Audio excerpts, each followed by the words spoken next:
Hi guys, we love maths में आप सभी का स्वागत है। इसमें हम मैथ्स के साथ साथ साइंस, केमिस्ट्री और फिजिक्स पर भी बातें करते हैं। अगर अभी तक आपने ये चैनल सब्सक्राइब नहीं किया है तो चैनल को सब्सक्राइब कर लें। साथ ही साथ लाइक, शेयर और कमेंट से ज़रूर करें। हम कोशिश करते हैं कि मैथ्स, साइंस, केमिस्ट्री और फिजिक्स की डेली क्लासेस के साथ साथ कंपटीशन एग्जाम के लिए भी आपको तैयार करें।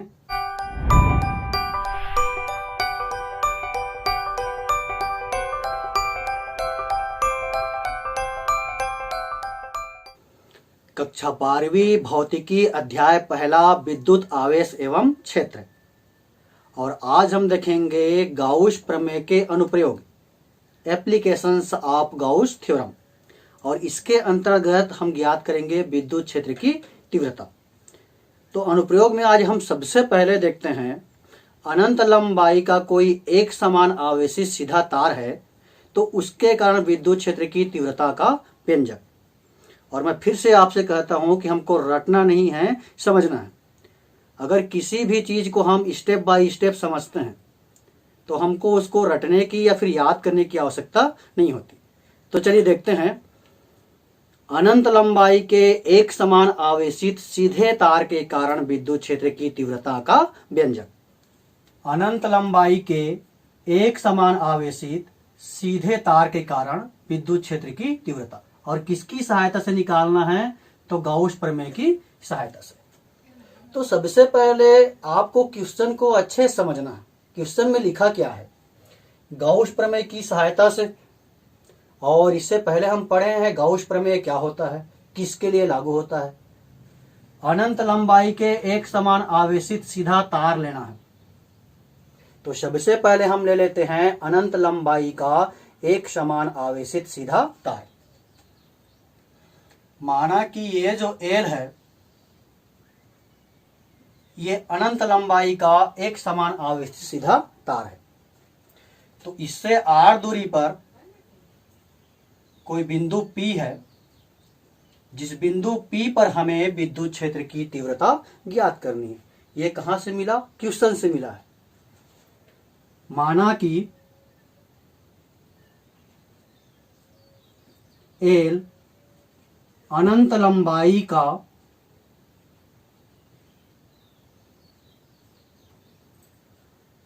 एक समान आवेशित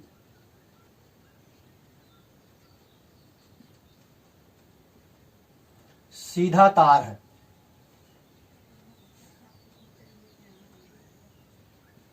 अब हमको इसके कारण विद्युत क्षेत्र की तीव्रता निकालना है। तो उसके लिए क्या मान लिए कि इस तार से R दूरी पर कोई बिंदु P है, जिस बिंदु P पर हमें विद्युत क्षेत्र की तीव्रता ज्ञात करनी है। इससे R दूरी पर, इस तार से R दूरी पर स्थित बिंदु P पर विद्युत क्षेत्र की तीव्रता ज्ञात करनी है। विद्युत क्षेत्र की तीव्रता ज्ञात करनी है।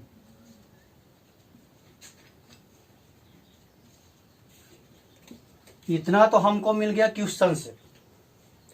अब हमको ये जो विद्युत क्षेत्र की तीव्रता है किसकी सहायता से ज्ञात करना है, ये भी प्रश्न में लिखा है, गाउस प्रमेय की सहायता से। और गाउस प्रमेय किसके लिए लागू होता है? एक बंद पृष्ठ के लिए। हमको बिंदु P पर विद्युत क्षेत्र की तीव्रता निकालना है गाउस प्रमेय की सहायता से, और गाउस प्रमेय लागू होता है बंद पृष्ठ के लिए। और अभी बिंदु P पर कोई बंद पृष्ठ नहीं है, तो गाउस का प्रमेय कब लागू होगा? जब बिंदु P पर कोई बंद पृष्ठ होगा। तो उसके लिए हम एक बंद पृष्ठ की कल्पना करते हैं। किस प्रकार से बंद पृष्ठ की कल्पना करते हैं? देखिए, ये L को अक्ष मानकर R त्रिज्या और L लंबाई, ये L कैपिटल L को अक्ष मान रहे हैं और त्रिज्या ले रहे हैं R और लंबाई हम ले रहे हैं L। ये बन गया बेलन। कल्पना क्यों किए, पहले इसको समझना है। क्योंकि गाउस प्रमेय किसके लिए लागू होता है? बंद पृष्ठ के लिए। तो हमको चाहिए बिंदु P पर एक बंद पृष्ठ। उसके लिए हम कल्पना किए, क्या कल्पना किए, एल को अक्ष मान करके आर त्रिज्या और एल लंबाई के एक बेलन की कल्पना किए। अब इस बेलन का जो पृष्ठ है वो गासी पृष्ठ की तरह कार्य करेगा। गासी पृष्ठ किसे कहेंगे? जिस पृष्ठ पर गाउस का प्रमेय लागू किया जा सके उसको हम कहेंगे गासीय पृष्ठ। तो हम क्या कल्पना किए हैं, कैपिटल एल को अक्ष मानकर, कैपिटल एल को अक्ष मानकर आर त्रिज्या और एल लंबाई के एक बेलन की कल्पना की है, के एक बेलन की कल्पना करते हैं, कल्पना करते हैं, जिसका पृष्ठ गासीय पृष्ठ की तरह कार्य करेगा, जिसका पृष्ठ गासीय पृष्ठ की तरह कार्य करेगा।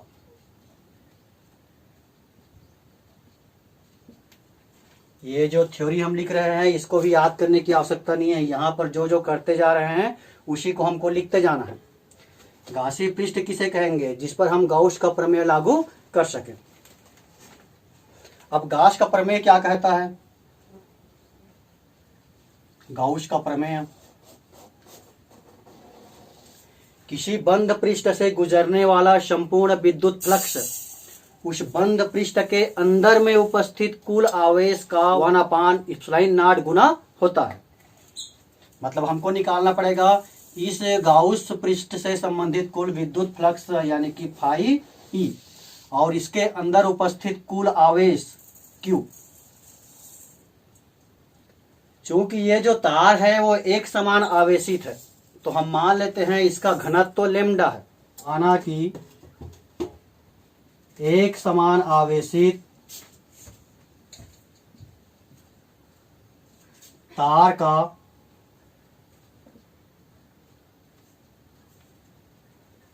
एक समान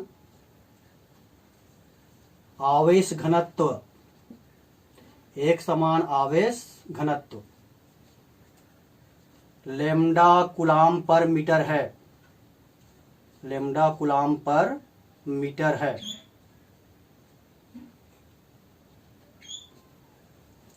अब अगर आपको ये लग रहा होगा कि हम एक समान आवेश घनत्व क्यों माने हैं तो उसका कारण यह है कि ये जो बेलन का पृष्ठ है वो गासी पृष्ठ की तरह कार्य करेगा और उसके लिए हमको क्या निकालना पड़ेगा?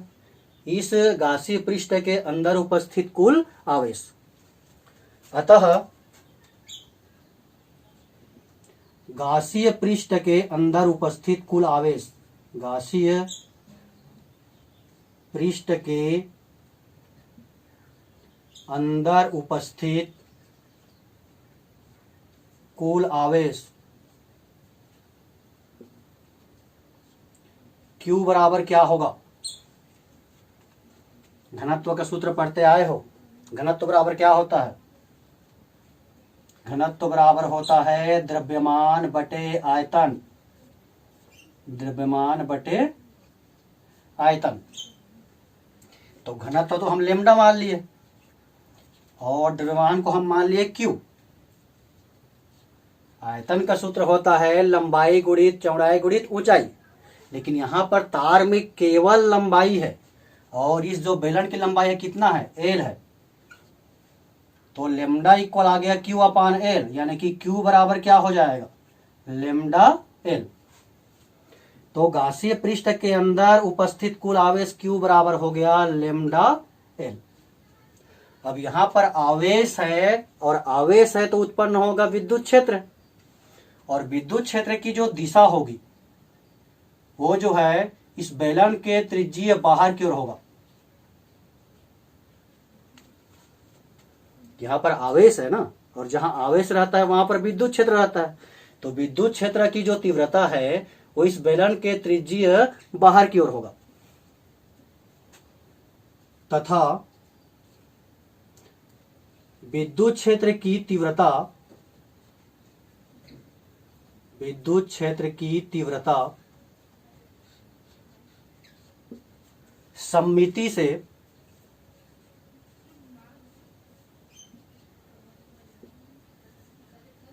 बेलन के बाहर की ओर, बेलन के बाहर की ओर त्रिज्यीय रूप से होगा, त्रिज्यीय रूप में होगा।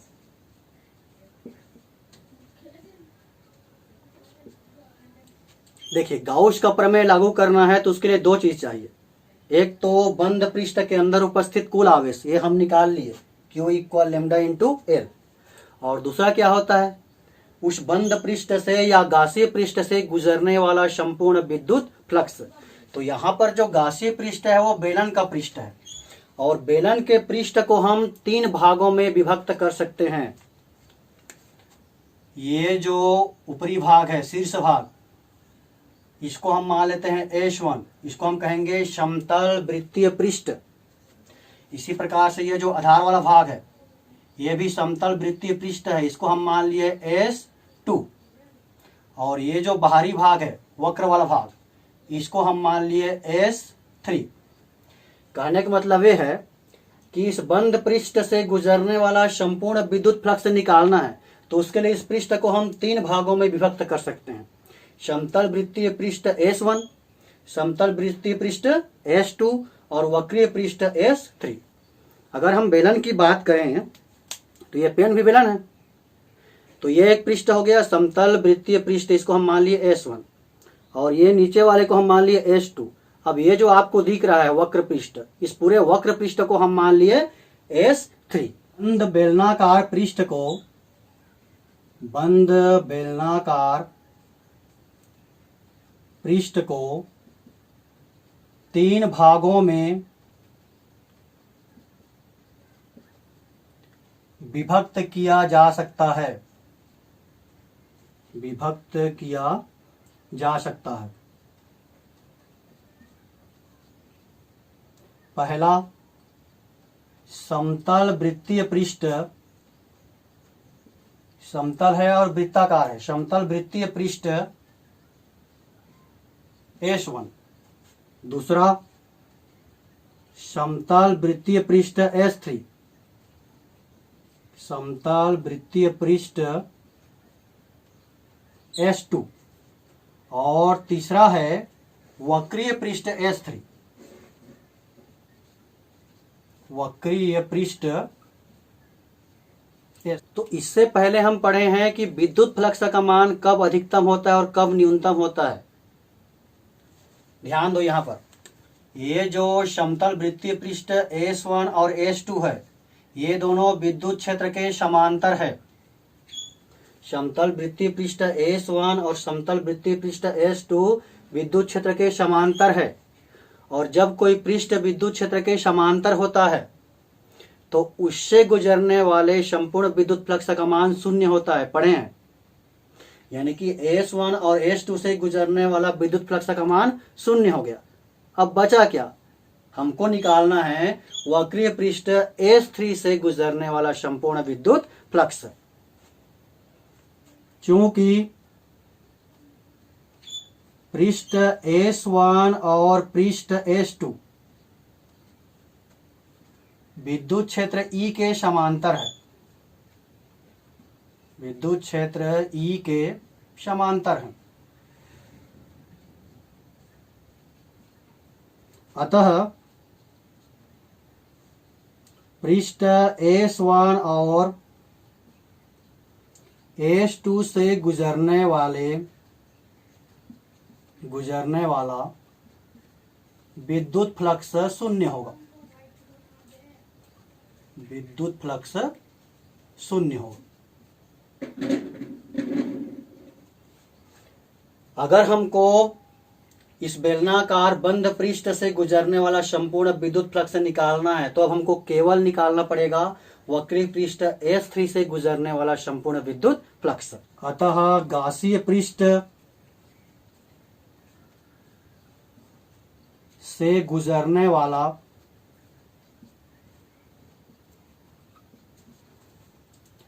संपूर्ण विद्युत फ्लक्स, संपूर्ण विद्युत फ्लक्स फाई ई, ये किसके बराबर होगा? वक्रीय पृष्ठ S3 से संबद्ध विद्युत फ्लक्स या गुजरने वाला विद्युत फ्लक्स। तो इसके लिए आप S3 में एक छोटा सा पृष्ठ बना सकते हो DS, और DS और E जो है एक दूसरे के समांतर होंगे। मतलब इसको हम लिख सकते हैं integral vector E vector DS। DS क्या है? तो S3 के लिए एक अल्प पृष्ठ है।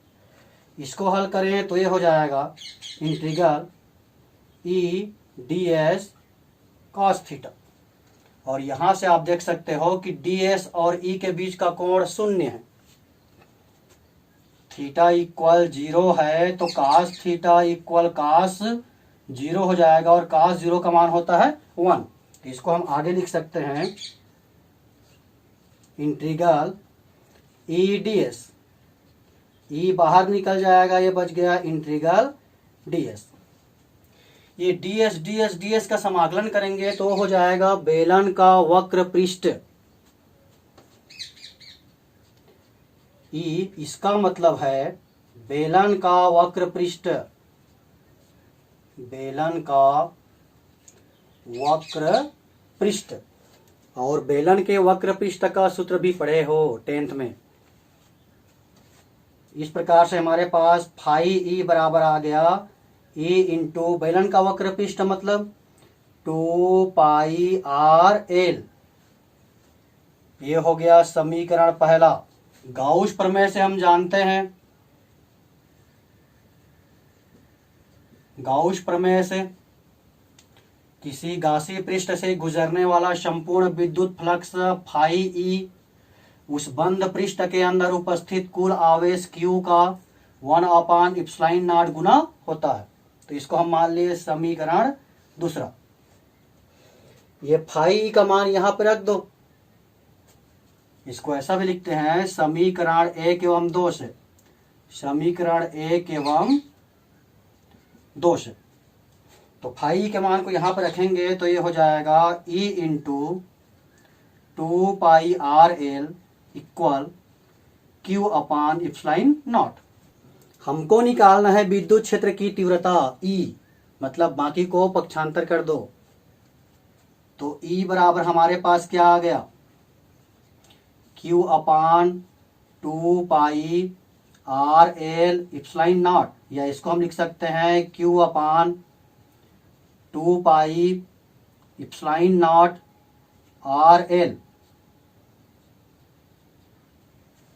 इससे पहले हम पढ़े हैं घनत्व लेमडा बराबर क्या पढ़े हो? घनत्व लेमडा बराबर Q/L पढ़े हैं ना। यानी कि Q/L के जगह में क्या रख सकते हैं? लेमडा।